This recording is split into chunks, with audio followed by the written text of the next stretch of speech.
What's going on, Jerome's?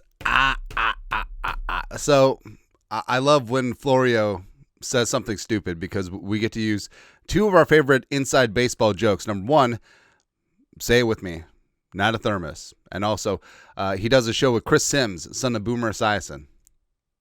I don't know why. That's my favorite stupid joke from the show. Anyways, with Florio, alleged Vikings fan, and also alleged stirrer of the pot when it comes to Vikings drama. Please trade Justin Jefferson. Oh, the Vikings trying to trade up from Malik Neighbors. Okay. He's very important, though. Drives dash dress. Long story longer, he put out a article. Mac Jones could become Minnesota's JJ McCarthy insurance policy in 2026. Okay. Plus, in it says that league circles have been talking about that they could trade for Mac Jones. Literally, this is the first I've heard of it, right? But it would be kind of funny because it's week 12, man. Why are we talking about this? This stinks. Obviously, past the trade deadline, but this offseason, I don't know, man. Yeah. And Mac Jones this year, he's gone 6-3 in Brock Purdy's absence. He's looked pretty damn good because, Shanahan, kind of the quarterback whisperer. And remember, when the 49ers traded up for Trey Lance, moving heaven and earth, a lot of people thought that they traded up to 3 for Mac Jones. But he started out with the San Francisco 49ers, ended up with the Jaguars as a backup, actually played against the Vikings last year, but I don't know, man. Just Mac Jones asking for number 10 to be retired with the Vikings is like Abdul Qadir asking for number 56 for the Giants, demanding it. How's that one working out? Anyways, but this would be another entry in the Kevin O'Connell Center for quarterbacks who can't throw good and want to learn how to do other stuff good too, right? But let's dive into this. So earlier this year, the Vikings said farewell to Sam Darnold 1.0. Next year, they could be saying hello to Sam Darnold 2.0. There's already chatter in some circles that, there's chatter. This is the chatter. This is it. In the 2026 offseason, the Vikings will explore trading for 49ers backup quarterback Mac Jones. In 2024, after Darnold finishes one season as a backup to Brock Purdy in San Francisco, the Vikings signed Darnold. He went on to become the wire-to-wire starter and finalist for Comeback Player of the Year. The Vikings let him leave in free agency. Oh, they let him. In March 2025, the 49ers widely signed Jones, who started 8 games a season, to a 2-year, $88.4 million contract. Jones' contract is an asset that could become a draft pick or two in 2026. This is what I don't get either. Why there aren't more 2-year deals signed.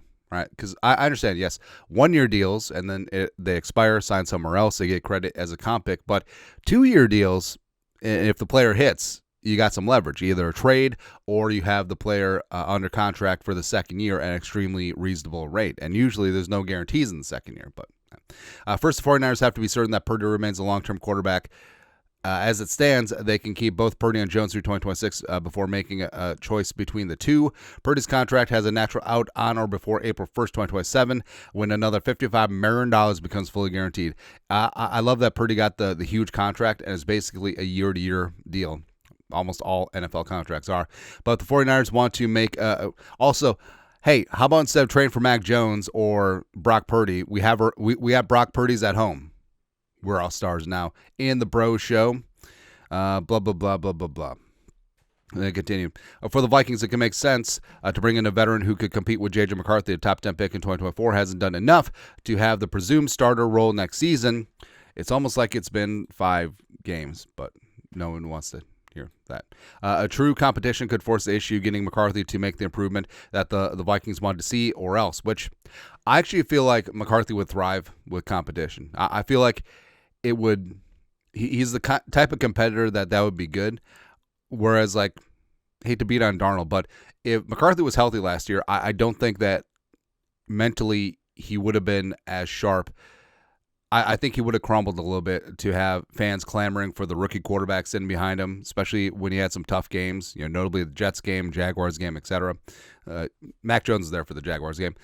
There won't be a ton of great options in free agency. There's no Darnold this year. Daniel Jones most likely won't be available, even though he signed a 1-year deal with the Colts, who would be wise to sign him to a long-term deal before the annual legal tampering starts. The franchise tag remains available, obviously.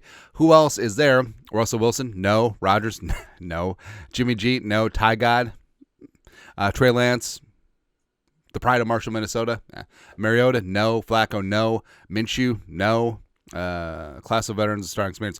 Kyler Murray would also be available. No. Possibly via trade. No. It's also possible he'll be released. Yes, he will, but no. Jones, whom the Vikings could assign in 2025, could be the best option. The right choice to either light a fire under McCarthy, or if that doesn't do the trick, seize the job.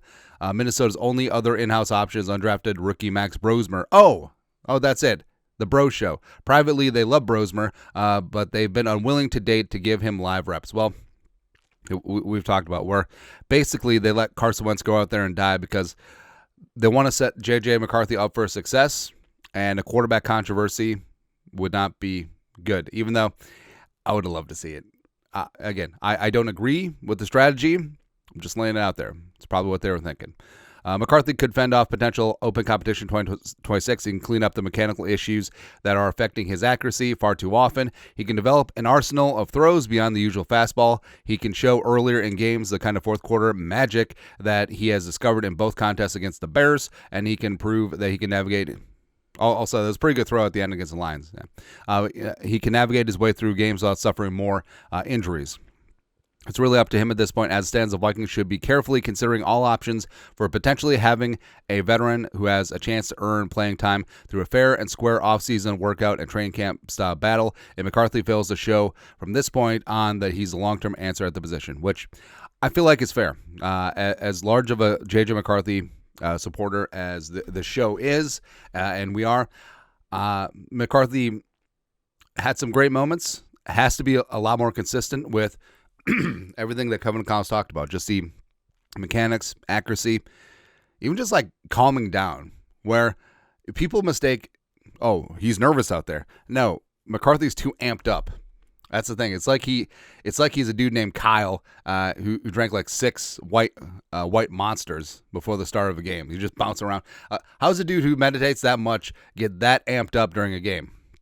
I don't know, but I think that the Vikings should and could bring in a veteran backup that they wouldn't mind if he had to start a couple of games because stuff happens in the National Football League. So maybe they bring back Wentz if he's not dead, as well as maybe they bring back Brosmer. Maybe they give him a legit shot to be quarterback too. But again, it's way too damn early for all this nonsense. And with San Francisco, if they're not convinced that Purdy's the guy and Purdy's dealt with some health issues, why don't they just keep Mac Jones at the very cheap rate?